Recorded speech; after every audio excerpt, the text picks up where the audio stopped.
So first of all, just on behalf of Sharon and the girls and the rest of our family, and of course a lot of you are family, my name is Deborah Bechtel. I'm sister-in-law, as I've told to most of you, and we just can't express enough appreciation for you being here today. It's so bittersweet, but having you here definitely helps, and I'm sorry I'm gonna cry, but that's because I loved him so much. Sharon wrote something that she wanted me to read because she would cry worse than me. So this is from Sharon. Thank you for being here today. It means so much to me and the girls, and I know it would mean a lot to Donald seeing all the faces he loved and cared about in one place. Logan Day, who's right here, is here as our videographer, and I ask that you share your stories for the camera.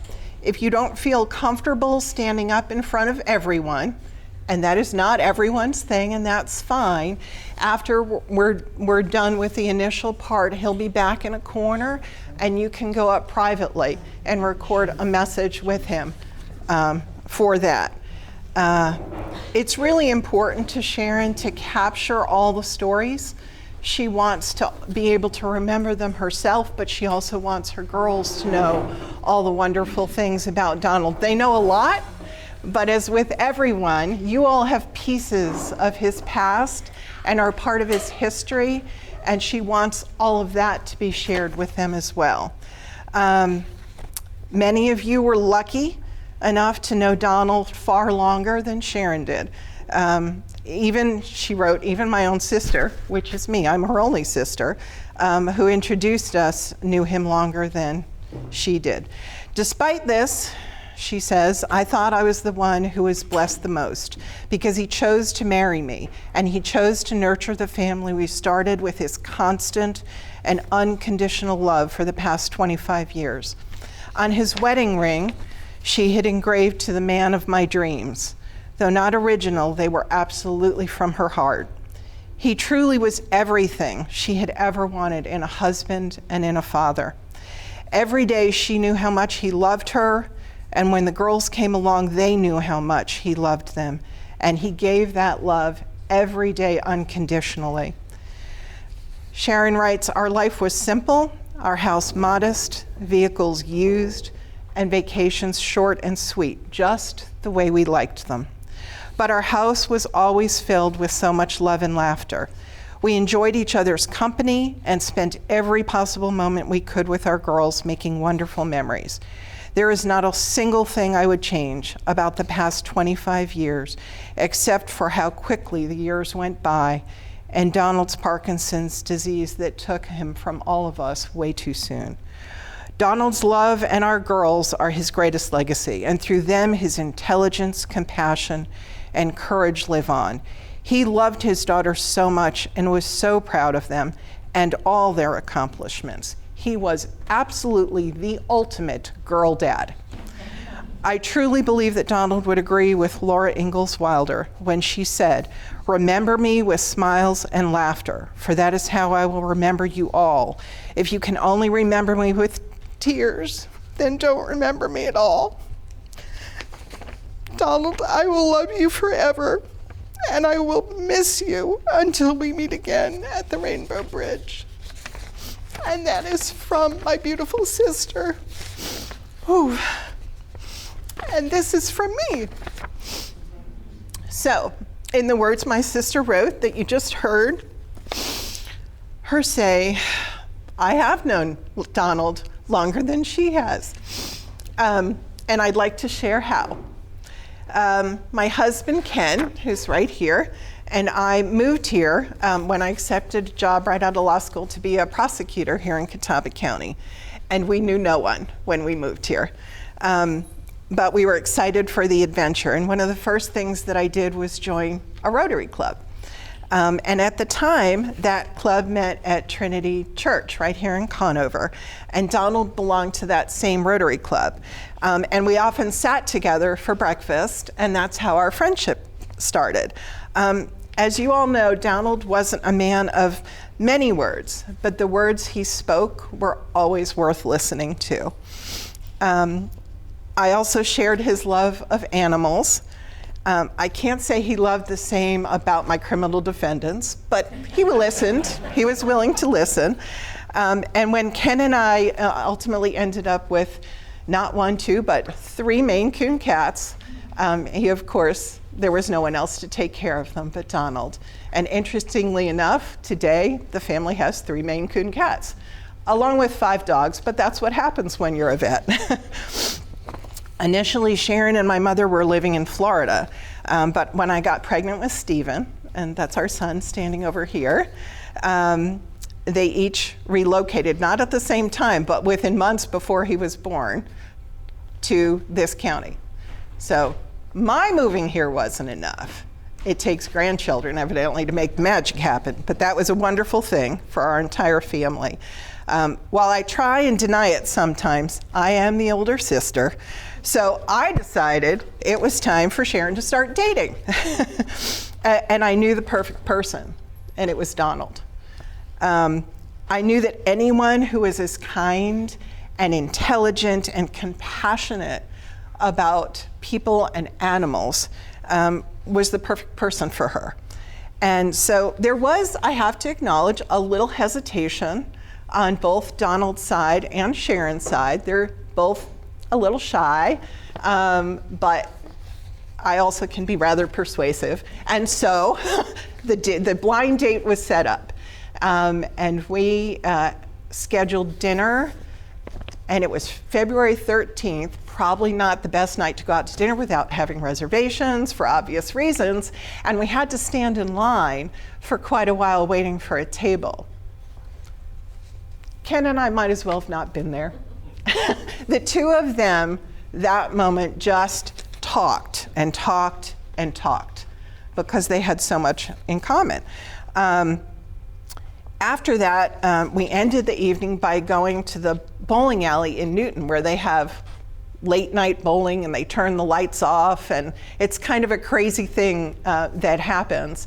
And afterwards, she said to me, "I cannot believe on a first blind date you took us to a bowling alley where I'm bending over throwing a ball and the lights are flashing." And I said, well, obviously he liked what he saw. So after that, we came back to the house. My mom, Barbara, who is sitting over here, was babysitting Stephen. He wasn't quite 2 at the time. He was about 18 months old, I guess.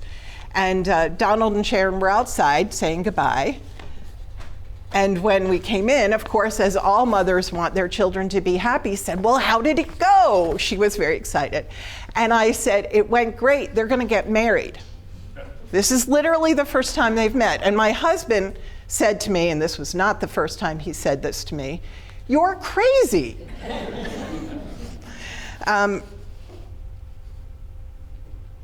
They got engaged that same July of that same year. And then on December 5th, they got married. So it was a little less than a year because they knew they had met their soulmates. The next December, Jillian was born, and Colleen and Lauren, their 3 girls, the other 2, followed shortly thereafter. There are more sweet and wonderful memories than could ever be shared in the time we have together, and of course we all want to hear your special stories too, but I am going to share a couple. Ken was mowing the lawn, and all of a sudden he startled a baby bunny that came out of underneath some brush or something, and it was just going around in a circle, and we were both really worried we'd hurt it. And of course it's late on a Sunday evening, probably about 6 o'clock. So what do? I call Donald. And I said, "Here's what's going on." And I don't think at that point he and Sharon had gone on that first date. But he immediately said, "Come down to the clinic, bring the baby bunny, I'll meet you there." And he did, and he gave it the greatest care. It turned out it had a neurological disorder. It was going to die anyway. It had nothing to do with what Ken was doing mowing the lawn. But how many people would have done that but that was just the kind of person that he was. And then we're going to jump forward to when Stephen was 7. He had 2 pet mice. Yes, his godparents gave them to him. And we were going off I think we were going to the beach for a conference I had. So Donald, of course, said, bring the whole habitat gizmo to the clinic and we will take care of the mice while you're gone. Well, one of them died. It was Speedy. Speedy was named that on purpose. And he felt terrible, even though it was nothing he'd done, and it was 6 months old. He did an autopsy on the mouse that was this big and determined it actually had an enlarged heart. It had a heart condition. And when Stephen got back, he sat down and in a very adult way that Stephen understood, explained everything that happened with that kindness, that caring, and that compassion. And it helped Stephen deal so well with the first pet that he'd ever lost. Donald was so grateful and proud of his family, and he unconditionally loved all of us. Of course, Sharon, his mother-in-law, Ken, myself, who was more like a brother to him, his nephew Stephen, who really was sort of the firstborn in the family. But most of all, he was so joyful at being the father of 3 incredible girls. He was proud of everything they accomplished and did and how they treated other people. But of course, they learned to be the way they are by the examples he set for them in how he lived his life. There is no greater gift a parent can give to a child than unconditional love and leading by example. And he was absolutely perfect at that. Well, there's one exception. Donald never spoke negatively of anyone or complained about anything. And we as a family were fortunate to spend a lot of time together. He never even complained about the Parkinson's, not once. He talked about the gratefulness of his life and his family and his profession and his colleagues, but he never complained. I think that's a wonderful lesson for all of us to try and achieve. I know I won't, but I will think of him and try and follow that example. He was just such an incredibly rare person who taught all of us in the family to be better people. But I did tell you there was an exception, and that exception was sports. He was incredibly competitive, and I know that a number of you in this room know that. He was competitive if he was playing sports, and he was very athletic. It could be skiing or table tennis, it did not matter, or if he was watching sports. He loved watching tennis, and that's something he and Ken did a lot together. But of course, the biggest thing in our entire family was college football. Donald was a diehard NC State and Auburn alum and fan. He married into a diehard Gator and Wake Forest family. So it was a rare weekend that we weren't all together in the fall watching and cheering for teams. And that was the only time, and I am not exaggerating, in the 30 years that I loved that man, that he ever spoke out, yelled against anything. And that was if it was the wrong score, a bad score, or the ref called it wrong, or at least he thought so. And then he was very passionate about those errors or incorrect calls. But you couldn't help but smile, participating in that fun with him. And not surprisingly, his objections were the loudest with any team playing against his wolf pack, or thank you. And we didn't even practice that. And then all 3 of his girls do what? They become Tar Heels, all 3 of them. Now, many dads would have a very difficult time with this, but loving his girls as he did, he rooted for the Tar Heels often and ended up with more UNC attire than I know he'd care to admit. He never complained about the Parkinson's as it took more control of his body. He just persevered in a way I don't think anyone ever could. Our family will never be the same, but that is because he was such a beautiful part of us, and we have wonderful memories we will cherish forever. And I'm not sorry for the tears because they show how much I loved him, as we all do. And thank you again for being here.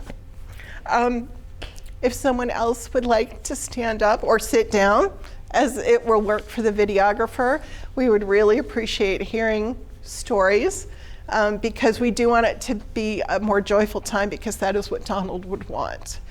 And then again, there's going to be food, and if you want to just have a private moment with a videographer, we can absolutely do that too. So on behalf of Sharon and the girls, thank you so much. Well, I'll get this party started. Thank you, sir. I know what you're going to say. Oh, come on up here. Let me give you that so you don't have no problem.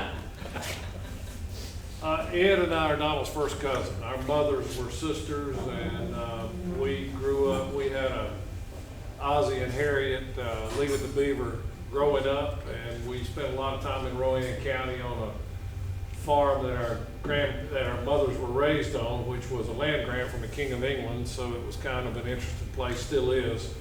But we spent a lot of time running around that farm. And Donald was born November the 14th, 1955. Eddie was born August the 4th, and I was born August the 15th. So we were the same age. So I don't know that you could have much more fun as kids in the summertime running around the farm and getting in corn cribs and getting in the way of folks milking cows, which we were definitely in the way.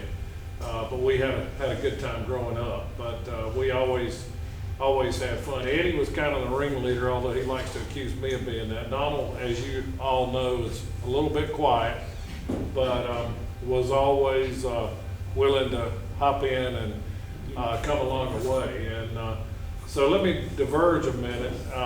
I went to Carolina myself and went to pharmacy school back in the Stone Ages, and so Donald always liked to give me a hard time about that since he was at state. So every one of you girls, when you got ready to go to Carolina, he gave me a call and said, I got another one going to Carolina. And I always like to ask him how he liked writing that check and sending it to Chapel Hill. But he was very proud of all of you, and I know that. But the story I'll tell, and this is notorious in our family, I guess we were about 8 years old. I can't remember exactly the age, but I was going to, Donald lived in Greensboro. I was going with my mother to Greensboro because my dad was going to a Lions convention. And so we were going up to stay with Donald and Bob and Marion and spend a few days. And they lived on a dead-end street. And so we kind of liked hanging out and running around and so forth and so on. So on the way up, we stopped to eat breakfast. And in my infinite wisdom, I decided to pick up a pack of matches. Which, you know, back in the day, there were always matches at the cash register in a restaurant. And so we got to Greensboro and got out running around, and Donald, and it was kind of like today. It was really dry and it was really hot. And Donald and I decided we'd build a fire. We put our little rocks around, and I think Donald was a scout. I was never a scout, but anyway, we put our little rocks around, got our stuff gathered up, built this nice fire, and we were sitting back enjoying the fire, and all of a sudden it jumps the rocks and starts to burn up some dead weeds and stuff like that. So I get up to try to beat it out with a dead pine branch, which didn't work too well. Obviously the pine branch caught on fire, got worse and worse. Well, long story short, the Greensboro Fire Department had to come put the fire out before it burnt the whole neighborhood down. I mean, it was raging. And so Donald's big deal when we were kids was that he got to go to the movie once a week. And so I think as a result of our fire, Donald couldn't go to the movie for about 3 months or something. He was grounded on the movie deal, and my mother just about killed me. But we almost accomplished burning the half of the neighborhood in Greensboro down. But we had lots of fun as kids, and I think back to our childhood out on that farm in Rowan County, and it was simpler times, obviously, for everybody, but we certainly did have a good time there. But I think Donald always had cats in the house, always loved animals as did his parents, and as long as I can remember, there were cats in the house. We never had animals in my house. And I remember spending one night there, and one of the cats, and they were always larger cats because they just like large cats, but the cat laid down on my feet and went to sleep, and I was afraid to move, so I laid there all night being afraid to move. But he was a wonderful person, and you all knew him much better in his later years than I did, but he was always very reserved and brilliant, and as you said, when he spoke, he didn't speak many words, but when he did, they sure counted, and you remembered what he said. But thank you for my time. Use those matches wisely. So I'm going to finish. I had Poston, and Gary's right. There were 3 of us, and we were born in the same order of our mothers. So I'm the oldest by 11 days, and then there's Gary, and then there was Donald. And I never really thought of Donald as being shy, other than the fact that Gary and I talked so much, he never got a chance to say anything. So that's, that's what I always put it down to. You're talking about the tennis. Donald and I lived together about 1.5 years while he was building his practice, and I come home from work, and he'd be watching tennis on TV. Now, this is somewhere between watching cricket and paint dry. It's like he's sitting there and he's really into this, and I think is it the grunts they make when they serve, or do you really like tennis that much? And I guess he did. I remember him making this big pot of black bean soup, and to this day, black bean soup, and it turned out to be like lavender. Nope, not gonna eat that. Gee, so much you could.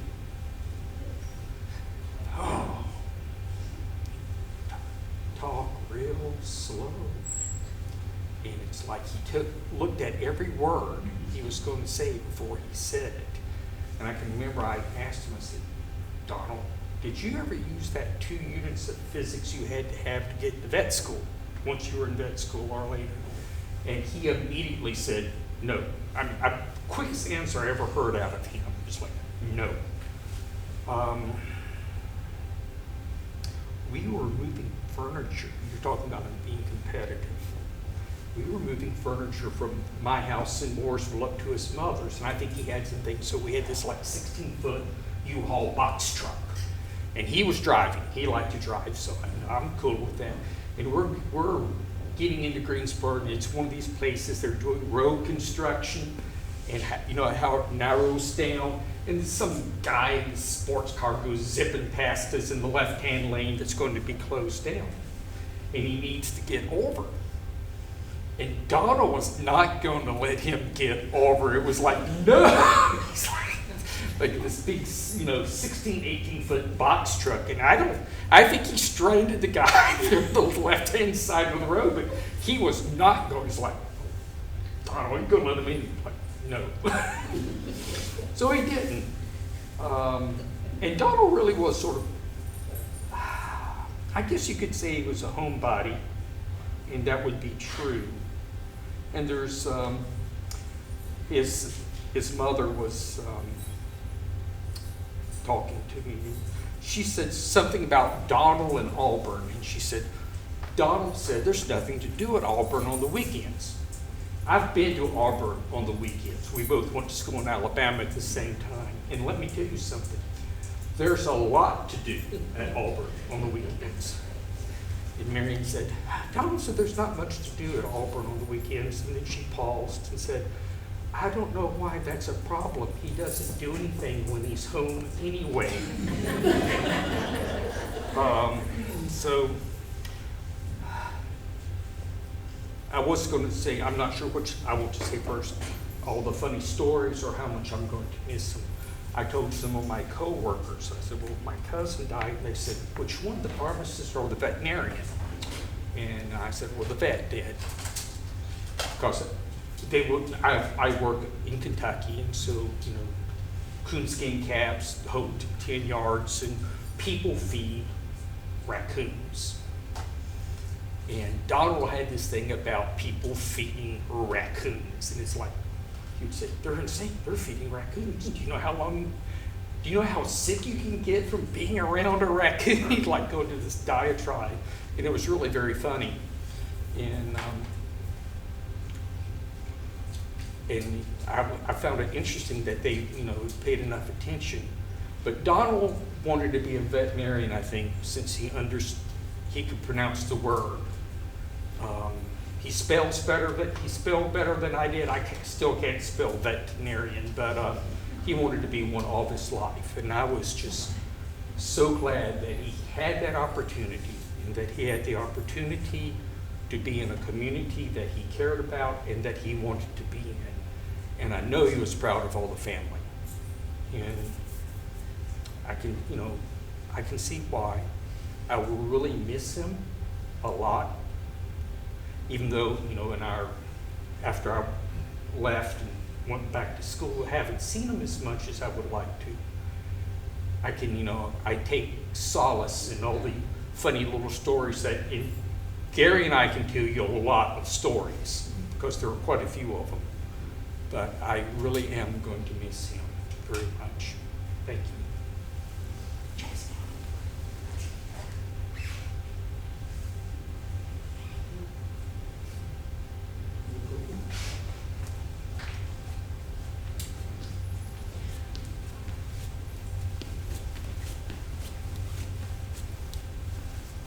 Is it showtime? My name's Mike Bagley, and I knew Don when he was at Auburn. And Don was always steady. He was always very even-tempered. And Don invited me one time to go for a friendly game of badminton.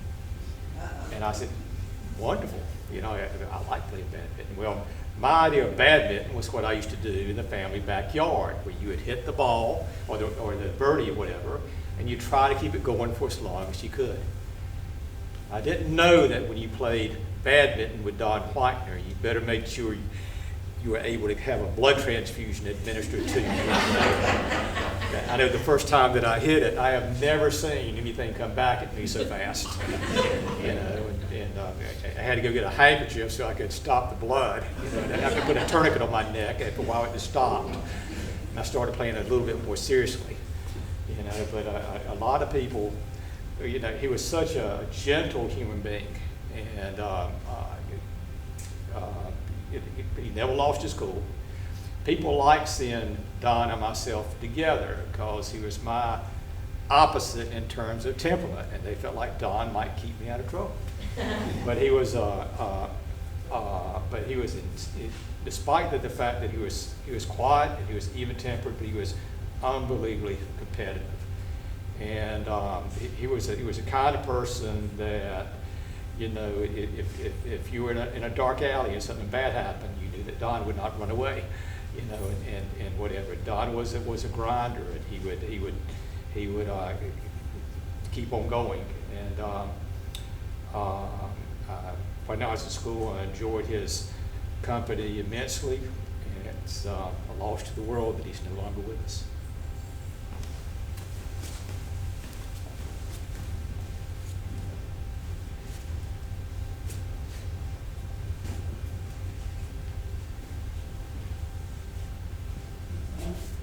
My name's Mark Hayes. I'm a veterinarian down in Greenville, North Carolina, and you folks don't know me, which I wish that I had had an opportunity to come and meet you many years ago.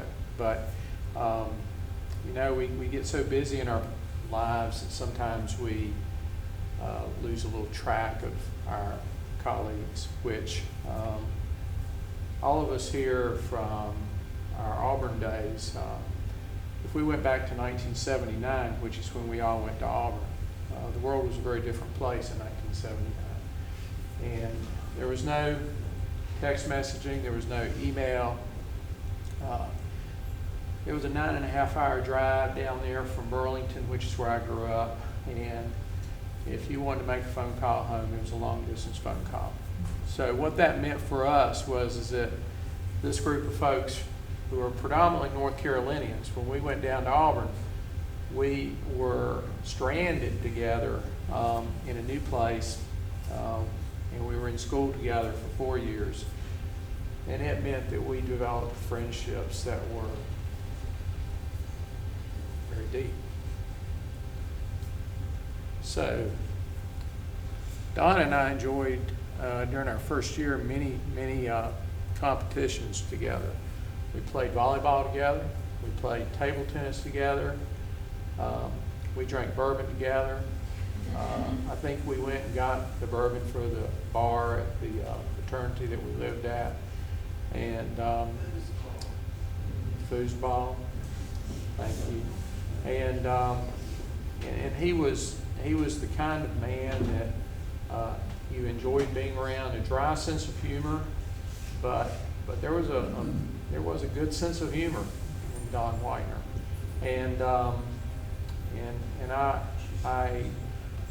love Don. I think we all love Don, and I know that he was a credit to the profession here in Conover, and I am sure that that he was a wonderful husband and father. And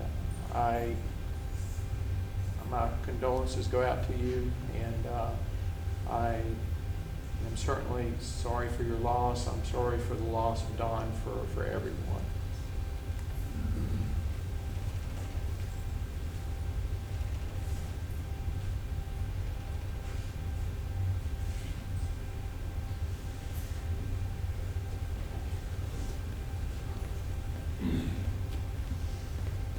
Hey guys, my name's Stuart Bumgarner.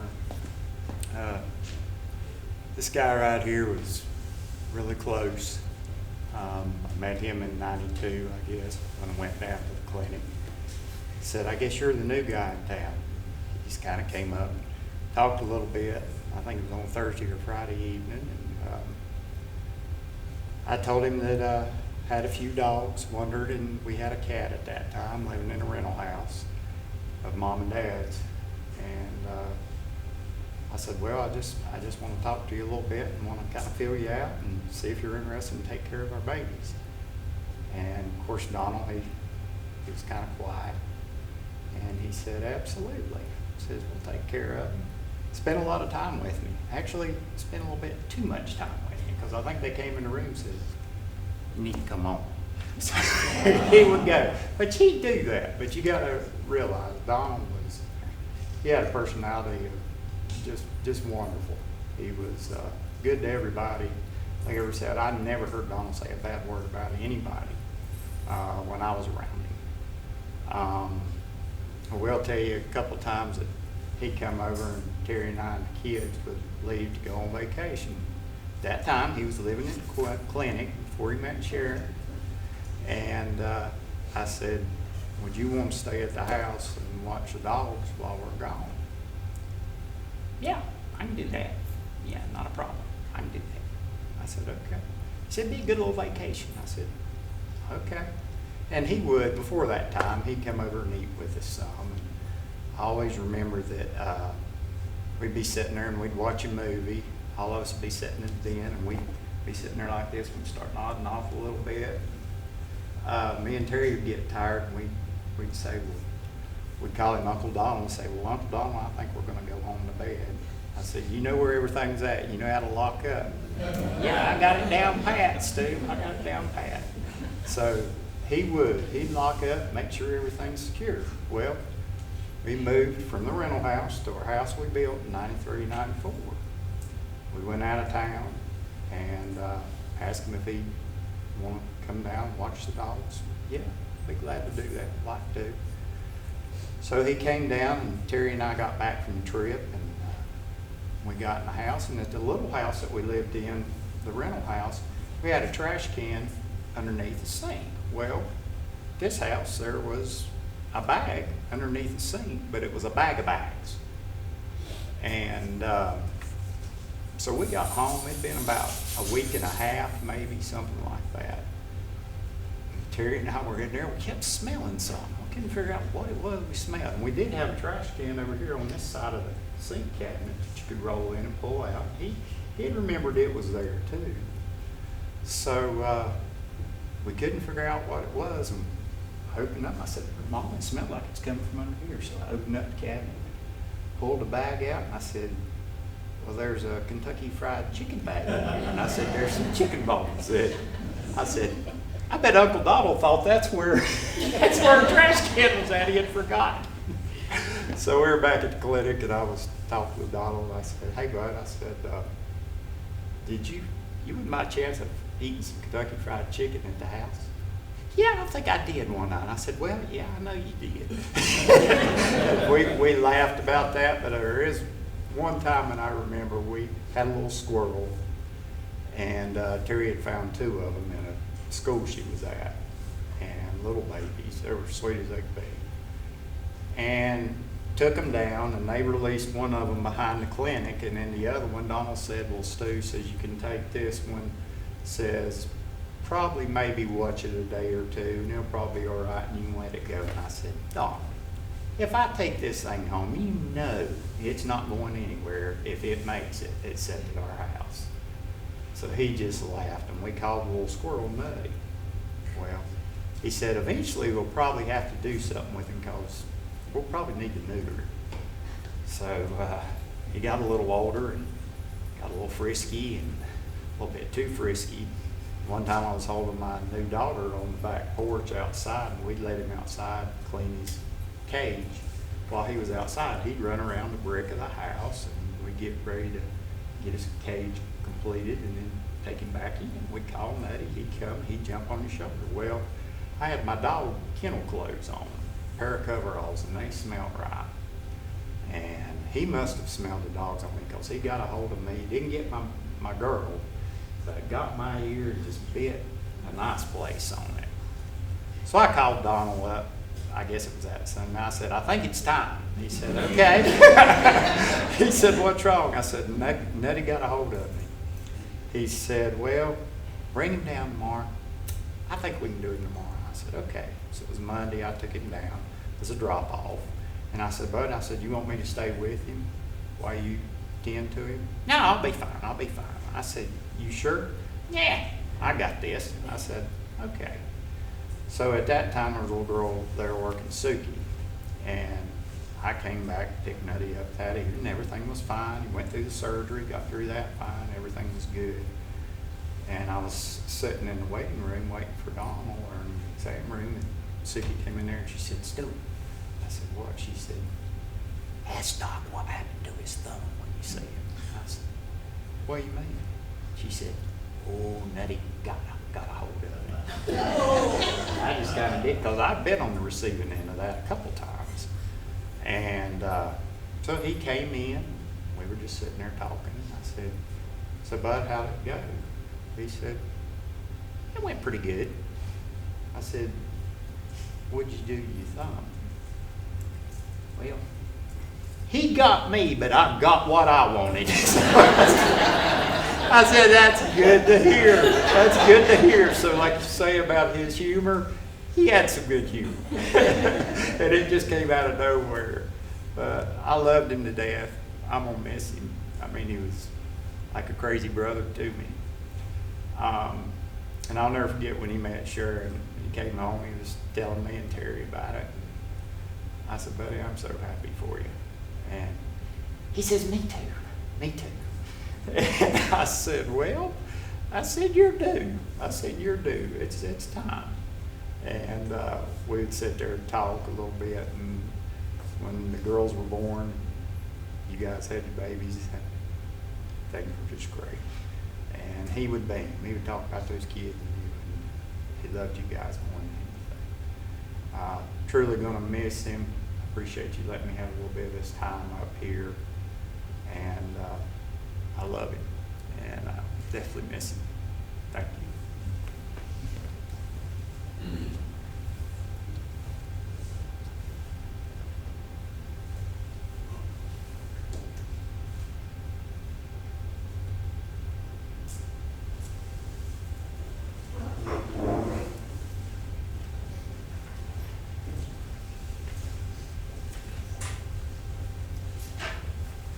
My name is Ben Scarborough. I'm from Kinston.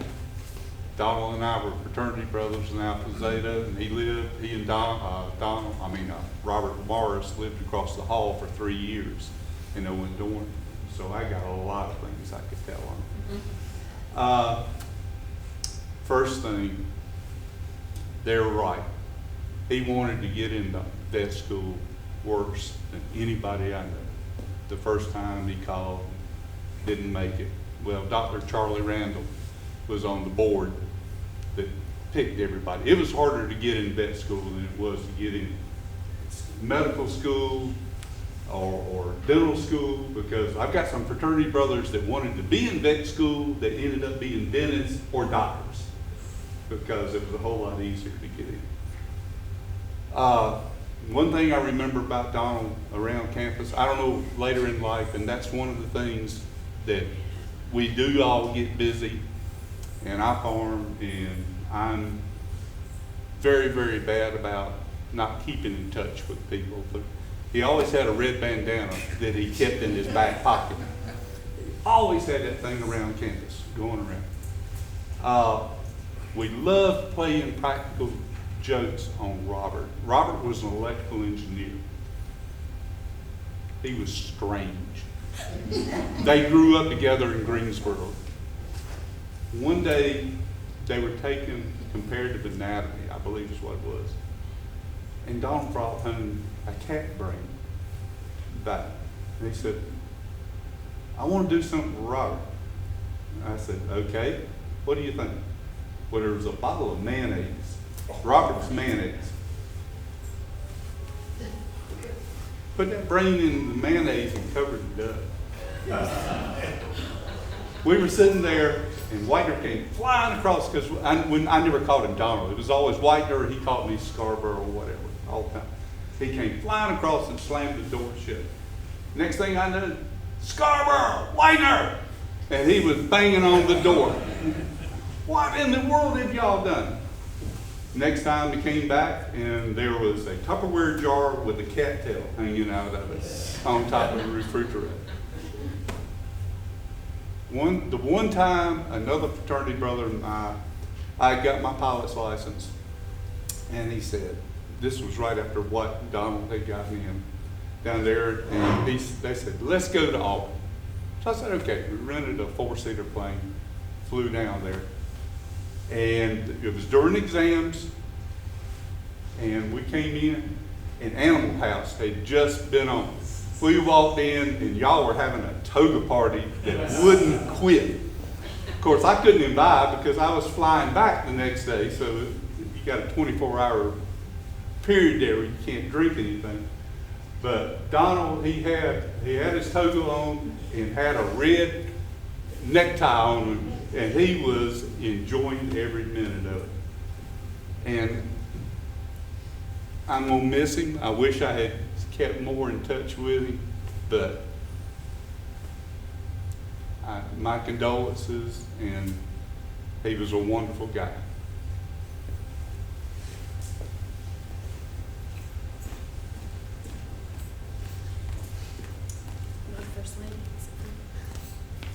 My name's Dan. I worked for Dr. Whitener from 1993, probably for about 12 years, I think. And Stuart brought back some memories.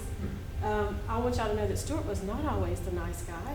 I remember one time he came in and he had a gorilla suit. And he was like, Dr. Whitener, we were seeing appointments, and he was like, I'm going to put this gorilla suit on, and I'm going to go hide in the cat room. And you're going to tell. And I'm not sure if he came to me or if I was the new man on the totem pole, and I got elected to be the one that was going to get Dr. Whitener lured into this cat room so that Stuart could scare the bejesus out of him.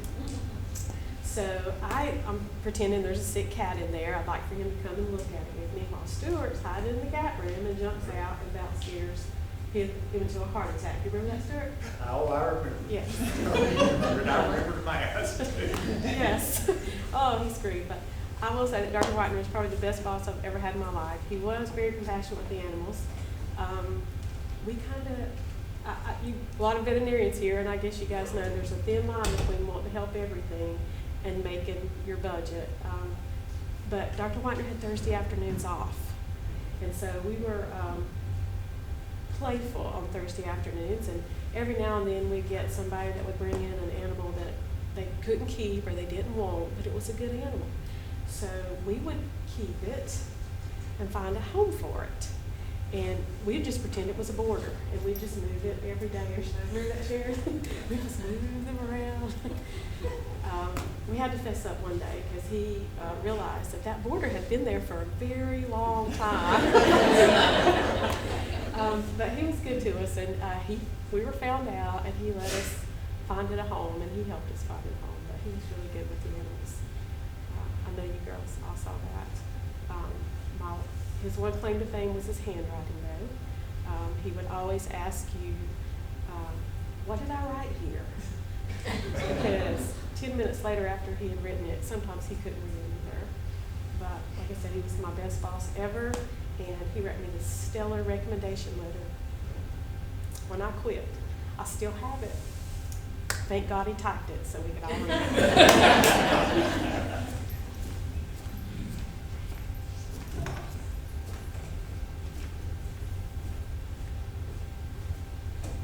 Would anyone else like to share anything?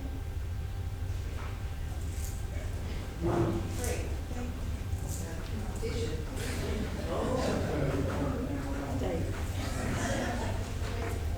My name is Dave Brown, and my wife Julie and I, we moved here 29 years ago, and that's when I first met Donald, because we had our first child then, four-legged dog, and I'm comfortable here because I'm a gator too, all right. And we've had 7 dogs since then. Donald has been key in taking care of all of them. And if any of y'all have dogs, you know that they have an internal clock. Our dogs, don't like to go to the vet, which is typical. So they know that they're only going to have serious medical problems after hours and on the weekends. Okay? And usually it's when they're pups when we've had them. But we've had a few occasions, literally after hours on the weekends, when our dogs have gotten into some situations, eating something we weren't sure about, things of that nature. And my first instinct was never to go to the emergency vet. It was actually to call Don. And when I think about that, I think it was because of his demeanor, and I never thought he would mind, And it was only 2 or 3 times I was lucky enough to have his home number. But he was always gracious when we did, and very helpful in that regard. But the other thing I wanted to mention was the first time that I met Sharon. Because I don't remember the year, but I remember where it was. It was at my office, and she and Donald came in. And this is stuck in my mind because when they came in, they were holding hands. And when they left the office, they were holding hands. And I've never forgotten that, because you just looked there and you knew that you had 2 people who were certainly meant for each other. And that was obviously the case. But he was a great vet, good to me, and like I said, our children. And I know how much he cared for his family, and my condolences to all of y'all for that.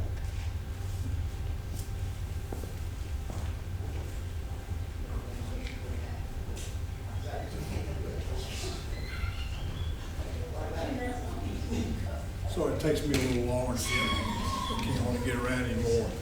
I'm Ray Coble. I'm a classmate of these fine people from Auburn. I'd have you know. I actually went to to high school with Don for a little while. I'm from Greensboro, and didn't know Don at Grimsley, but I knew who he was in passing, and never saw him again until we got to Auburn. And he happened to be right across the hall at the OTS house where there's quite a few of them here that stayed there. Had a beard, because I'd never seen him with anything but a baby face on that. And we quickly got reacquainted. He knew who I was at Grimsley. I only went there 1 year, then busing came in. I graduated from Western Guilford. So we didn't actually graduate together, but in the same year. Okay. I'm going to tell a couple stories on Don. Great guy. Somebody mentioned about the bourbon. Not a big drinker that I knew on that. That was news to all of us in the Well- didn't know the bourbon part. Well, So that was good. we all partied at Auburn, and we all had a great time in vet There's school. nothing to do at Auburn. No, there's plenty to do, he just didn't tell you anything that he did on it. I'm getting ready to tell him right now. Donnie, it's the truth, because your wife brought it up to me on this, and I won't tell the story. So we had a party one night, and some of these guys would drink too much, and I never knew Don to drink too much. But after the partying was over with, we had some nuts on the hall that actually took Tide detergent, put it on the hall, and y'all back me up on this, came in with a hose, soaked up the hall, and then all the guys, I didn't do this, took their clothes off and slid down the hall. Butt naked. People in this room did that. I'm not going to incriminate anybody else. But Don Whitener did. I just want to say on behalf of my sister and I, who are Gators, and the other Gator here, nothing like that ever happened at the University of Florida. I am just all of them. But please continue. I had never witnessed that myself. I did not partake. I did drink some that night, but I did not slide down the hall. Don was always a very, I'm sorry. You were crippled back then. I was crippled then as well. Don was always real quiet in the mornings. I heard somebody say he spoke real softly and whatnot. He didn't speak anything in the morning when he got up, when we went down to the bathroom. I'd always say, because I was right across the hall from him, I'd say, "Good morning, Don." That went on for months. "Morning, Don." Went on to the bathroom. This was the morning after the Tide slide. And he got up, "Morning, Don." I said, you know, I've had enough of this. If I can speak to this fella, he can speak back to me on that. So when we got into the bathroom, we got in the shower, took a shower before we were going to go to class. I slammed him up against the wall in the shower. I said, "Look here, Mr. Tide Slide. When I speak to you in the mornings, the least you can do is acknowledge that I have spoken." Okay? So Sharon will back that story up. Because when she called me and gave me the stressful news that he had passed away, she shared that story with me on that. So but he saw me because I was quite a bit bigger than him. And so he would always speak to me when I was spent. I'd look at him, I'd say, "Morning, Don." And then he always spoke to me from that point on. But it was very quiet, very delightful, very smart guy. If he had something to say, it was worth listening to. It really was. He played ping pong for our fraternity. He was very competitive on that, very good. Mike said he played badminton with him. I don't remember him playing any other paddle type sports. But I'm going to tell one more quick story. And this was stupid. We really shouldn't have done this in school either.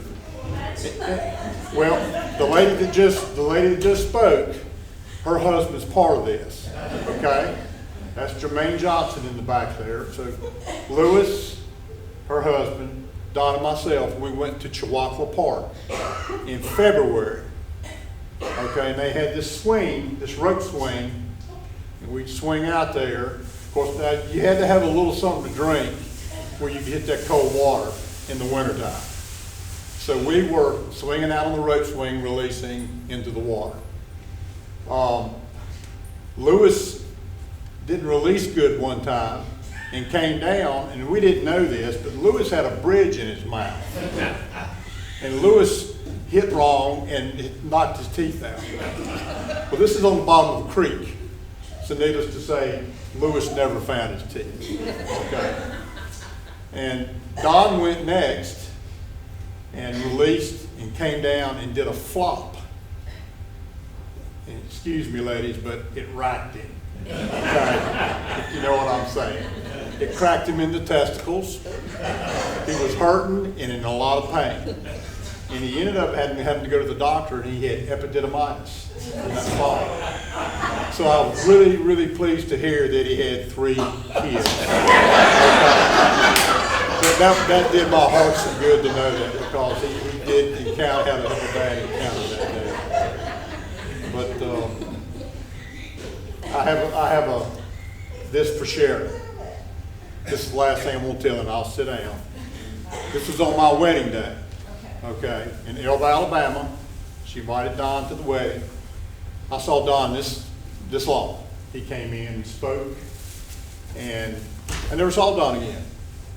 I was with my family, we were getting pictures made, and don't know where he got to. Come to find out, he was in the bedroom with my wife-to-be as she was getting dressed for our wedding day. We got married outside.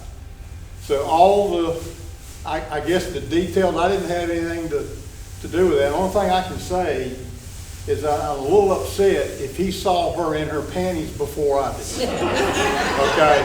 I didn't appreciate that. She didn't come today. She's a little under the weather today, but she wrote Sharon a letter about that experience that they had. We all loved him. I knew his parents as well. I knew his sister briefly on that. But we'll all miss Don. We love him.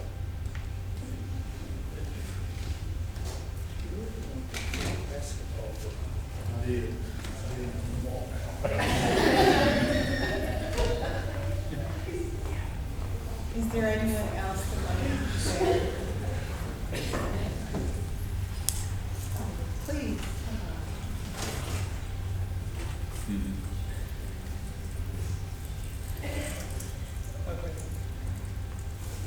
Well, you all knew Donald from a lot longer than I did, but Donald moved to Conover and built a clinic. And my dad was the construction company, he owned the construction company who built the clinic. And so I knew that there was a new vet in town, and I was very happy. Donald lived, as someone else said, above the clinic for a while, and I was fortunate enough to have him as a friend too. He knew I had animals, and he knew that I loved them very well. I didn't have children, and so we became friends. And he got me through all 3 of my animals, dogs, and then finally 2 of my cats. When I would bring anyone to the vet, I took up a lot of time. I know more than I should have, but it really wasn't my fault, because once Donald married and started a family, knowing my career was in teaching, he wanted to know all about the schools, all about the schools.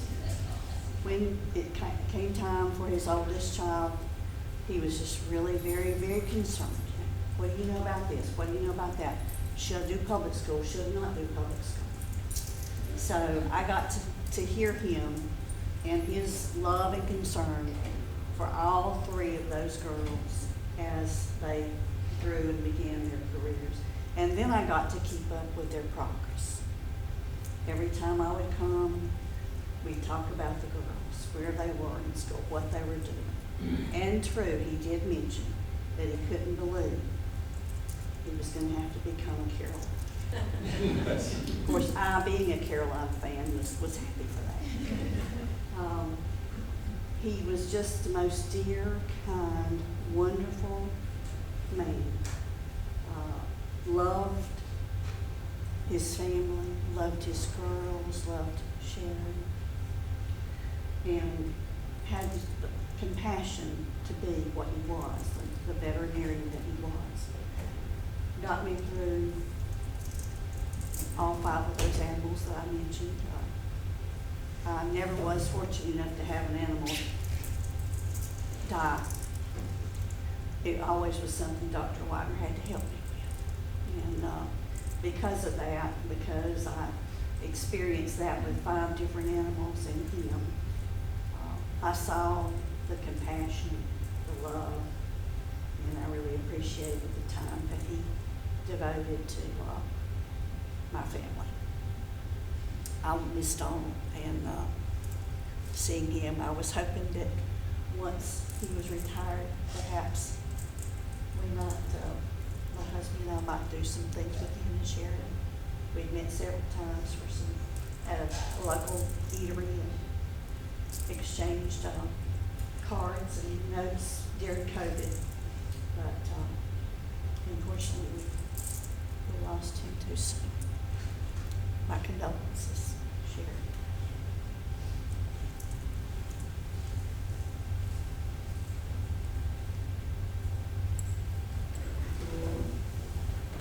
So as I mentioned earlier, I know everybody is not always comfortable, although this crowd, very comfortable in sharing wonderful, incredible stories that the family is going to cherish forever. But the videographer will be in that back corner. You're going to be in the back corner. So if there's something that you would like to say privately that the family can have later, that would mean so much. And now it would be time to enjoy food and festivity together. That would mean a lot. And Tom, would you mind? This is another relative who's also a wonderful minister. Would you just say a blessing with everyone? You ready now? Now would be wonderful. Also married Donald. And before Sharon just reminded me, married Sharon and Donald. Yes, indeed. Christened 25. my little baby over there. 25 years ago. Almost, not quite. Not This quite, December not was quite. 25, but that's right, yeah. So, God of us all, we thank you for giving your blessing to us at this time in the sharing of stories and feelings and emotions, some of them touching, some of them funny, all of them enjoyable. We thank you for Donald, and we thank you for blessing his life, and through him, each of us in our own separate ways. So now we offer thanksgiving as well for the food we're about to share one with another to strengthen us in body and in soul. And we pray your presence and your blessing upon us, each one, always. Amen. Hello, I'm Paula of Maiden, North Carolina. I'm a friend of Colleen, Lauren, and Jillian, and I'm telling the story. Can we make eye contact with me so I feel like I'm chit-chatting? I'm telling the story of when I dropped Colleen off at college. She needs someone to help move her in to Chapel Hill, so I went up with them, and honestly didn't really do anything, because I did not contribute that much. But on the way back, or like right as we left Colleen, I don't know if I had actually told you this. I thought it was very sweet. But like Colleen had to do a camp, and so she was like a week early or something, and we like watched her walk off, and Colleen's mom instantly like started crying and was like, "My baby," and then Donald just kind of like, "They're there," and he like was like, "We gotta go. We can't stay here crying."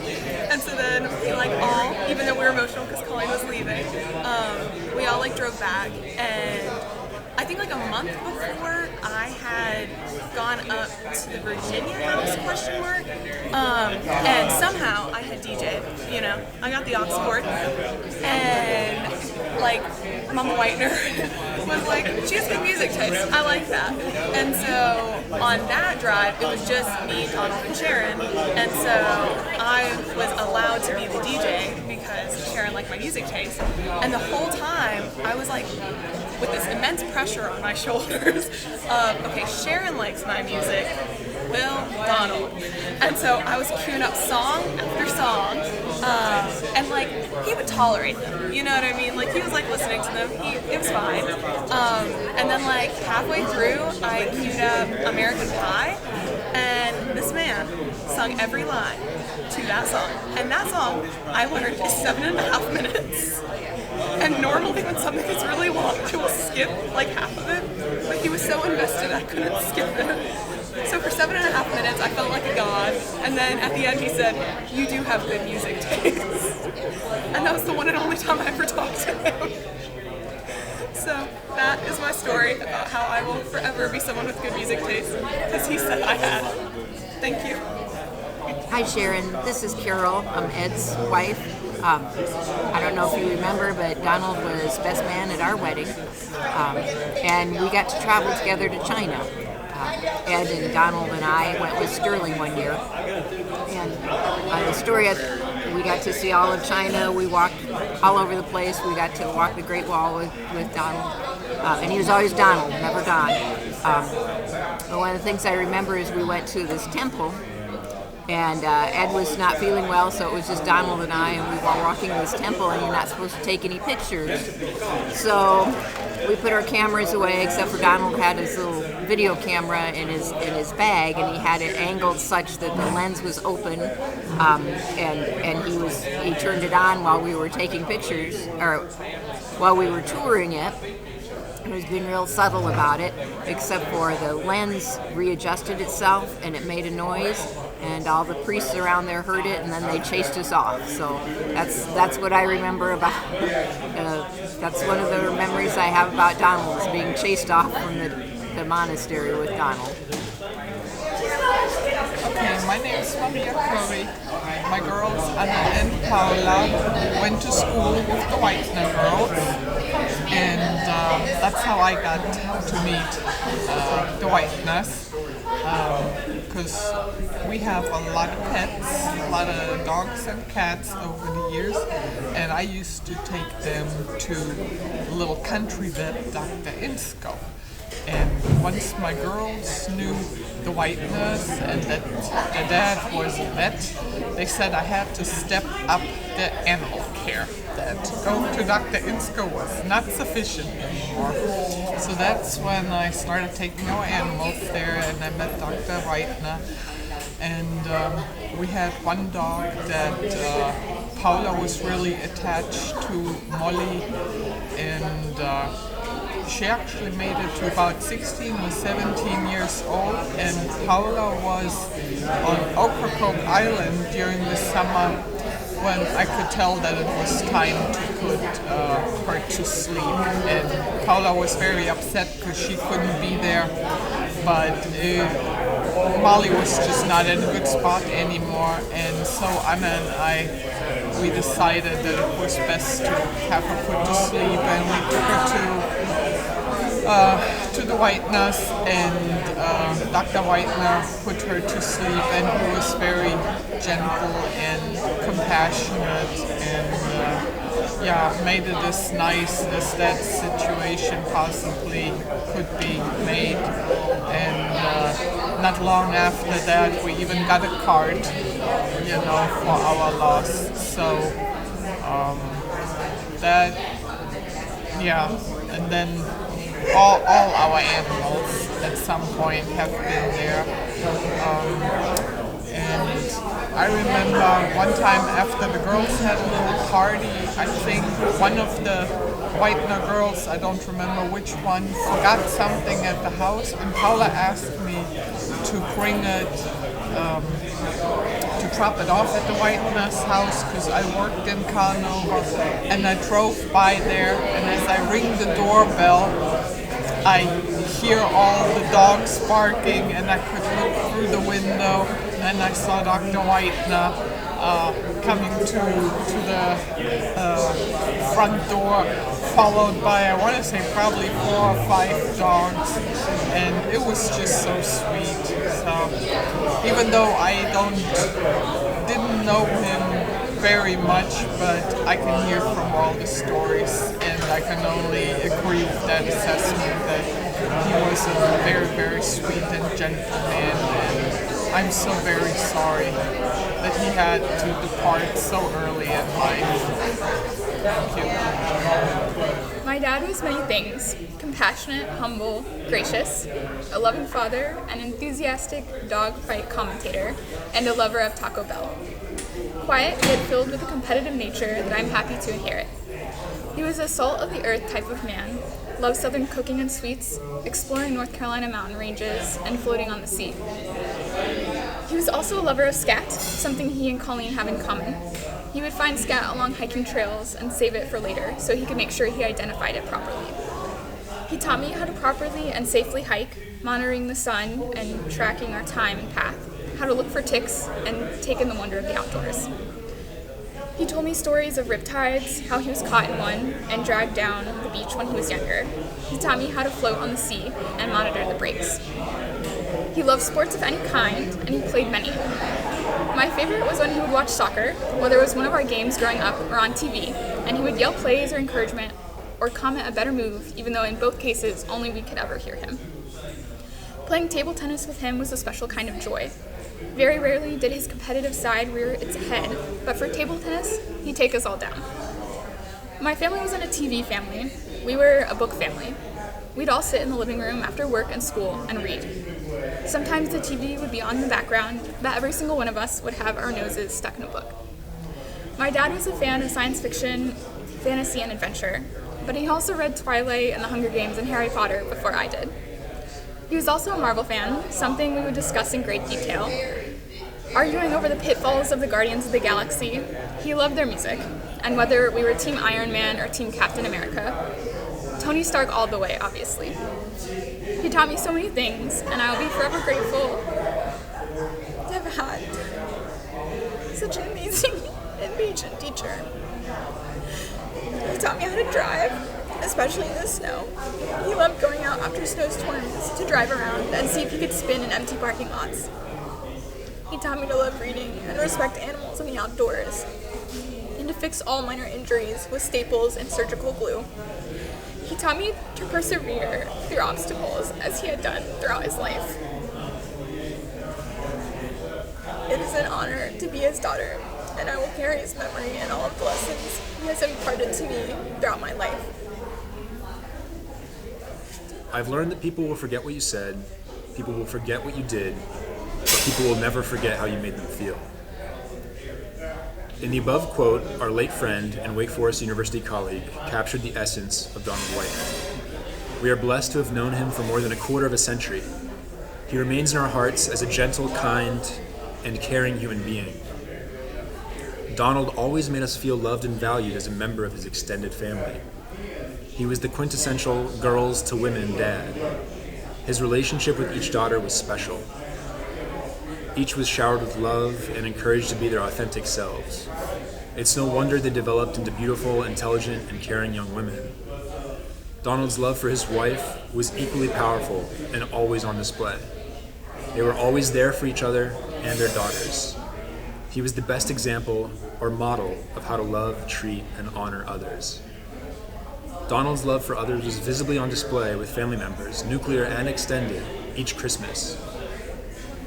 Each Christmas we made our annual trek from Atlanta to Conover to enjoy his company, famous libation, and banter about his beloved NC State versus Wake. To this day, we cannot recall any time when Donald had anything negative to say about anyone. He was always positive, respectful, and encouraging. In short, Maya's quote clearly applies to Donald. He will remain in our hearts forever. We remain blessed to know that his spirit lives in all of us who are fortunate to have witnessed and experienced his love. And that's from Cheryl and Willie in Atlanta. Awesome.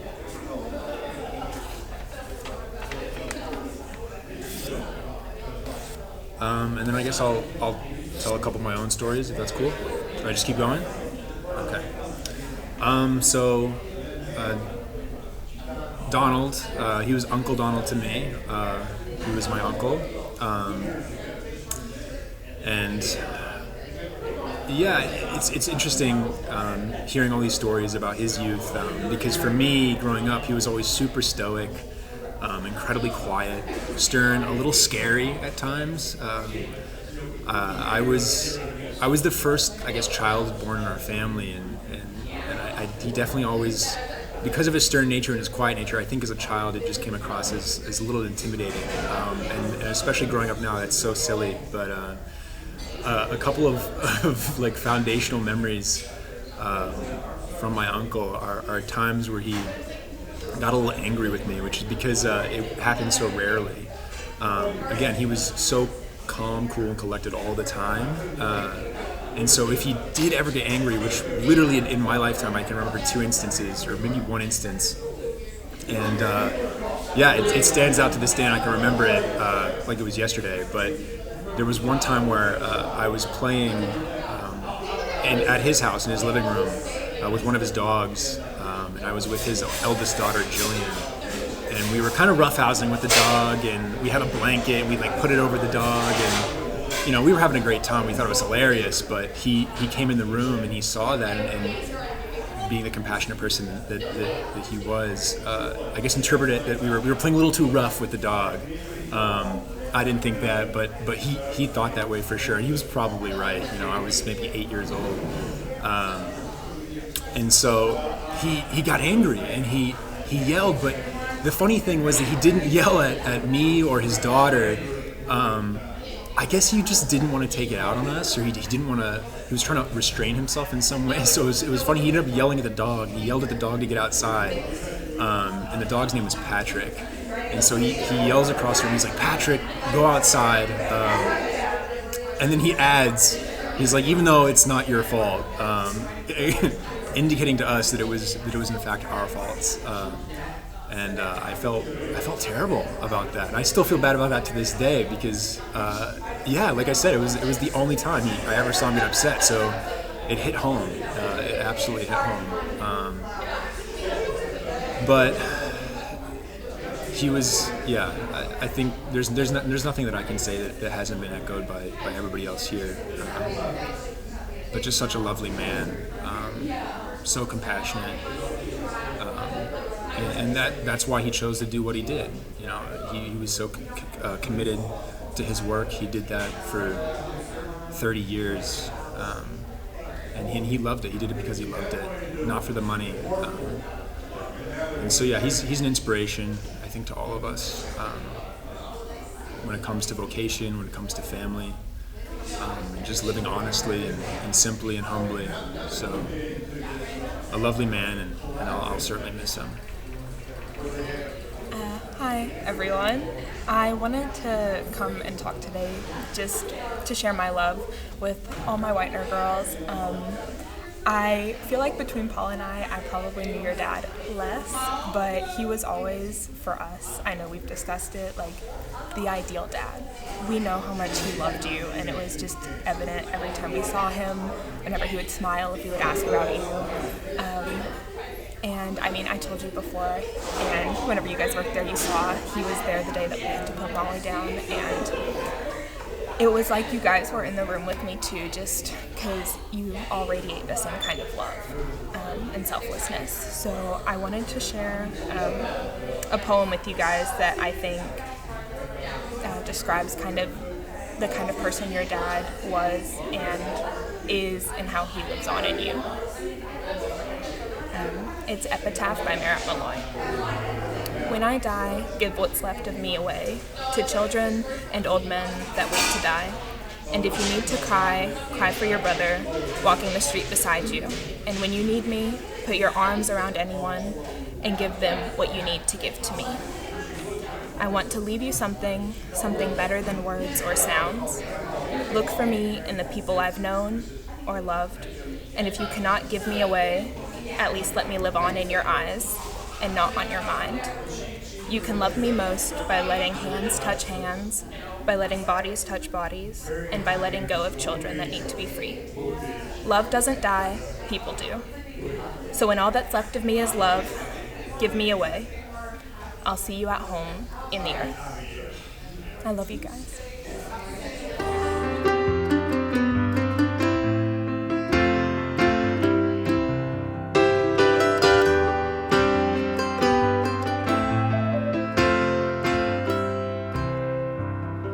I set out on a narrow way many years ago, hoping I would find true love along the broken road. But I got lost a time or two, wiped my brow and kept pushing through. I couldn't see how every sign pointed straight to you. That every long lost dream led me to where you are. Others who broke my heart, they were like northern stars, pointing me on my way into your loving arms. This much I know is true, that God bless the broken road that led me straight to you. Yes, it did.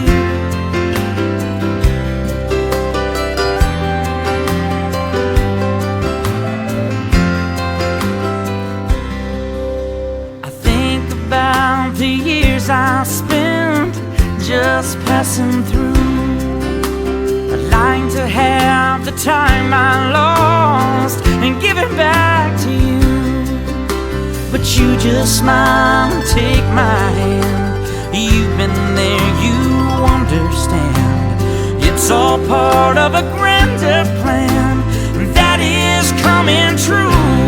Every long lost dream led me to where you are.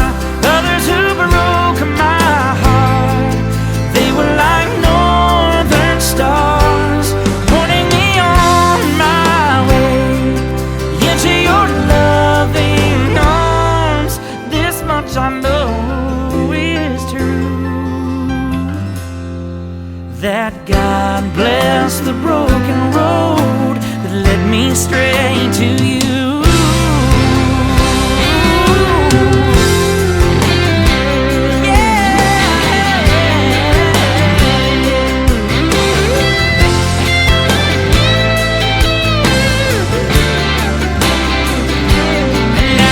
Rolling home into my lover's arms.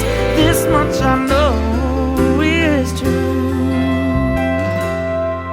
that God bless the broken road that led me straight to you.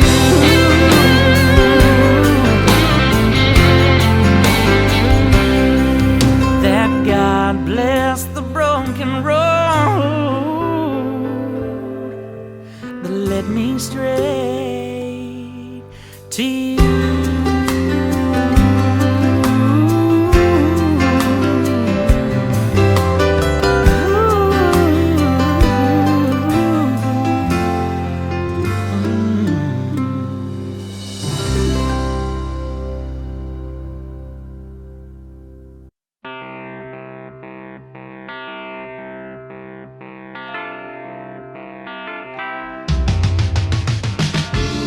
You make me live.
shining on a new beginning, a reason for living, a deeper meaning, yeah.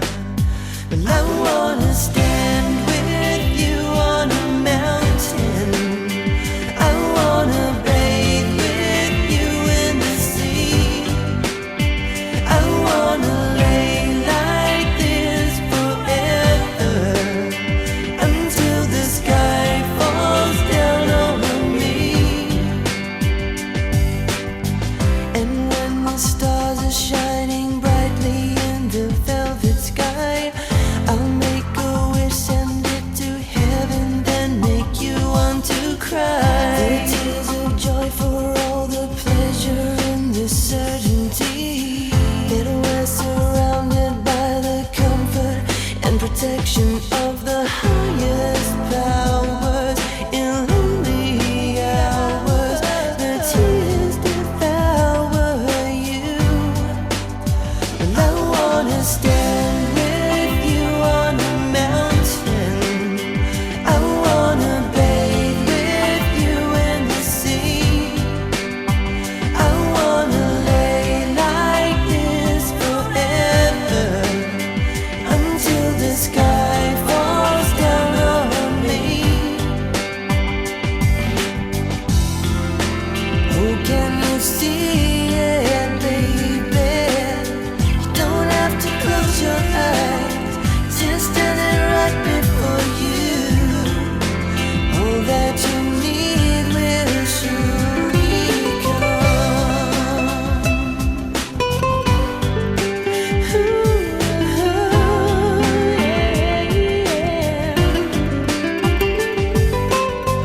I'll be your dream, I'll be your wish, I'll be your fantasy.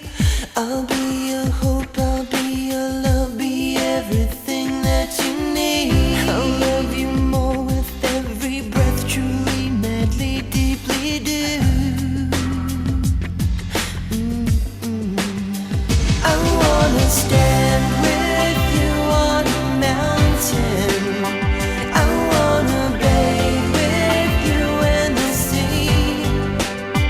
I wanna lay like this forever, until the sky falls down on me. And I wanna stand with you on a mountain. I wanna bathe with you in the sea.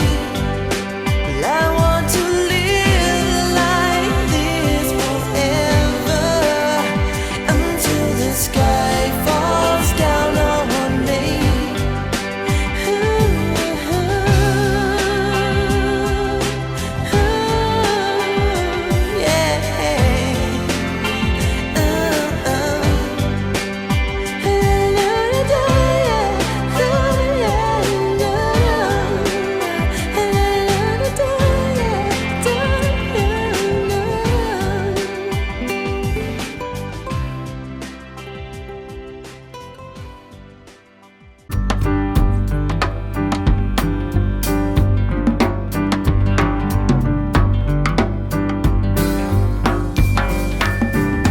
Lover, tell me if you can, who's gonna buy the wedding bands?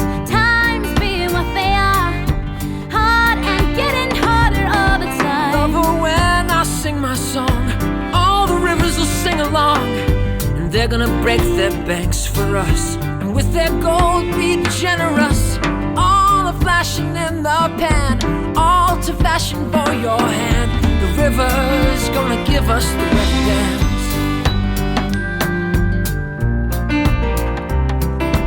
Lover, tell me if you're able, who's gonna lay the wedding table?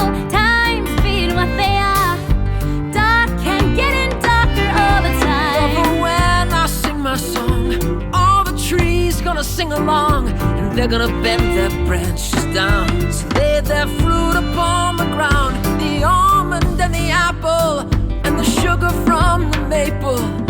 The tree's gonna lay the wedding table.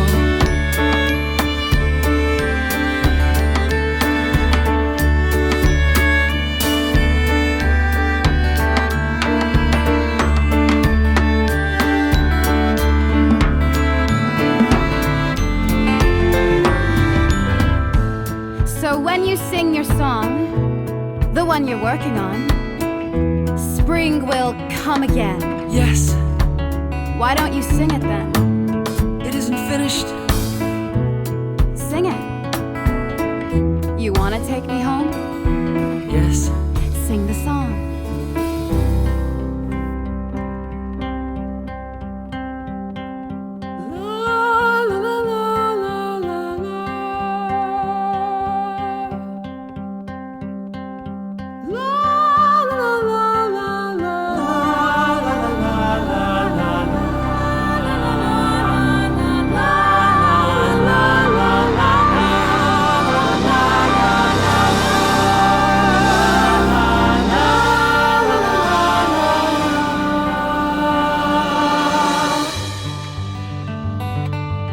How'd you do that?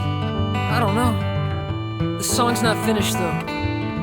Even so, it can do this. I know. You have to finish it. Lover, tell me when we'll wed.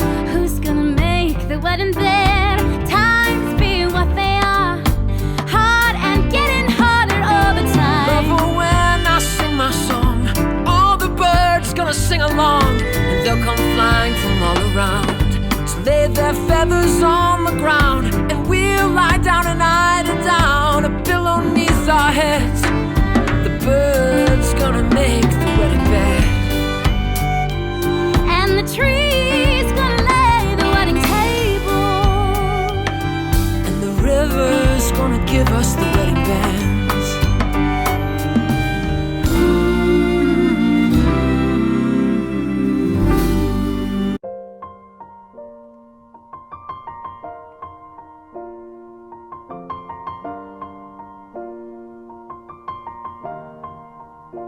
It's been a long day without you, my friend, and I'll tell you all about it when I see you again.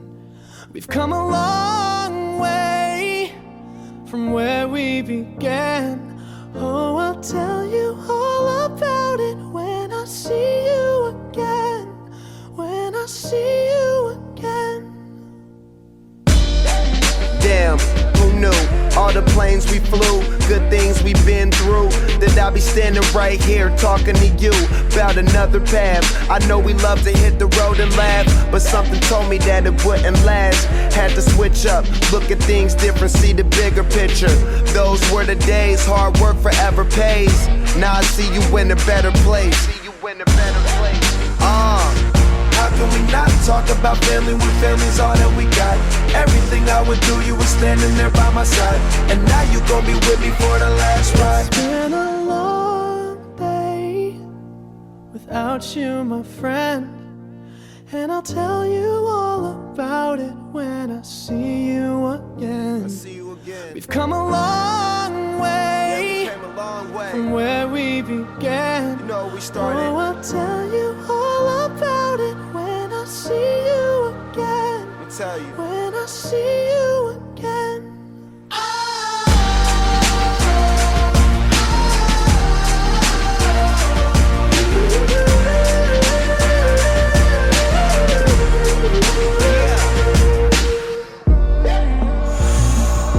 First you both go out your way and the vibe is feeling strong, and what's small turn to a friendship turn to a bond, and that bond will never be broken, the love will never get lost. And when brotherhood come first, then the line will never be crossed. Established it on our own when that line had to be drawn, and that line is what we reach, so remember me when I'm gone. How can we not talk about family when family's all that we got? Everything I went through, you were standing there by my side, and now you gon' be with me for the last ride. Let the light guide your way. Yeah. Hold every memory as you go, and every road you take will always lead you home. Oh, it's been a long day without you, my friend, and I'll tell you all about it when I see you again. We've come a long way from where we began.